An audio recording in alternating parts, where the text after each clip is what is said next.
navn det er Glenn. Hey, mit navn det er Hjalte. Og tilsammen er vi Fissepatrulje! Jeg har kun kendt Glenn i 20 minutter, men han er som en bror for mig. Hjalte og jeg, vi hører sammen nærmest som yang og yang. Jeg lever for de lyse nætter, hvor mørket forsvinder, og musikken fylder hele rummet. Vi fylder gulvet.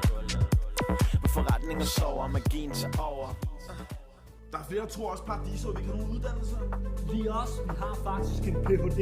Ja, en pretty huge sting! Hej bro, hun vil sygt gerne have dig. Ja, jeg gider ikke. Du ved, jeg elsker at blive jagtet. Glenn, han er pisse lækker, så jeg forstår ham udmærket godt. Se Camilla derovre. Hun har sygt meget øjnene på dig. Hun har fået øje på dit dick print. Jeg ved det godt, bro, men altså, jeg er mere end bare min Ph.D., ikke? Altså. Hjalte, han ved godt, han er veludrustet. Nej, Camilla, mine øjne sidder heroppe, ikke? Lad være med det der. Ja, stilet sagt, bro.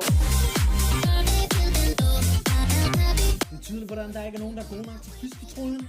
Jeg er enig, bro. Skal vi snave? Det kan vi godt.